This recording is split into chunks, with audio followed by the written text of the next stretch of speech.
งานวางแสดงและจำหน่ายสินค้า1เมือง1ผลิตภัณฑ์หรือสินค้าโอดอปและสินค้าครอบครัวตัวแบบของนครหลวงเวียงจันทร์ครั้งที่11ซึ่งมีหลายสีสันสร้างความสนใจให้แก่ผู้ที่ไปเที่ยวชมงานวางแสดงและจำหน่ายสินค้า1เมือง1ผลิตภัณฑ์หรือโอดอปและสินค้าครอบครัวตัวแบบของนครหลวงเวียงจันทร์ครั้งที่11อยู่ที่ศูนย์การค้าลาวไอเทคจัดขึ้นภายใต้คำขวัญส่งเสริมและสมไซผลิตภัณฑ์ภายในเพื่อสุขยุส่งเสริมการผลิตเป็นสินค้าของบรรดาหัวหน่วยจุลวิสาหกิจขนาดน้อยและกลางที่อยู่ภายในนครหลวงเวียงจันทร์บรรดาแขวงให้มีตานางตลาดห้องหับหลายขึ้นเสริมสร้างท่าแหงให้แก่สินค้าที่ได้หับหองให้เป็นสินค้า1เมือง1ผลิตภัณฑ์แห่งชาติของนครหลวงเวียงจันทร์และสินค้าครอบครัวตัวแบบสุขยุให้มีการแลกเปลี่ยนซื้อขายให้กว้างขวางเจ้าสบายดีข้าพเจ้าชื่อธนงศักดิ์บุตรกสิกาเนาะเป็นประธานสภาค้าเมืองไซเศรษฐาเนาะพวกเขาได้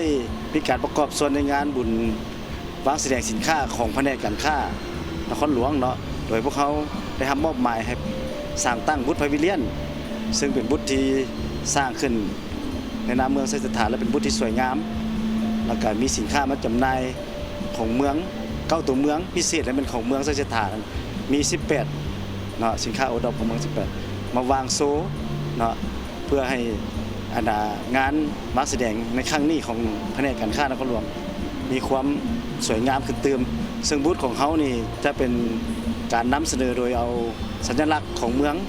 ไซเศรษฐายกตัวอย่างว่าเป็นพระธาตุหลวงเจ้าไซเศรษฐาและก็แม่นเขตเศรษฐกิจพิเศษ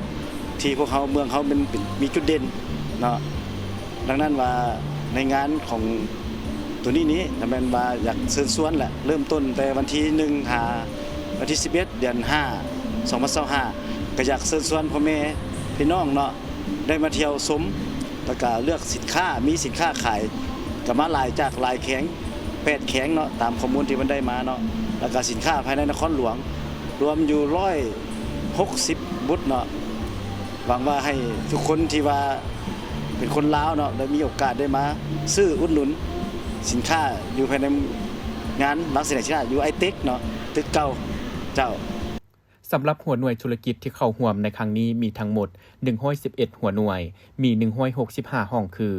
สินค้า1เมือง1ผลิตภัณฑ์ของนครหลวงเวียงจันทร์และต่างแขวงจำนวน60หัวหน่วยสำหรับสินค้า1เมือง1ผลิตภัณฑ์แห่งชาติจากต่างแขวงเข้าร่วมจำนวน7แขวงคือ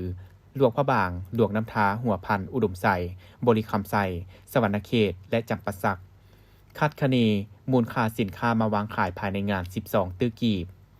พิเศษงานวางแสดงและจำหน่ายสินค้าครั้งนี้ยังมีบูธพาวิลเลียมเพื่อแสดงสินค้าท่าแหงสินค้าอุตสาหกรรมปรุงแต่งและสินค้าตัวแบบของเมืองไซเศรษฐา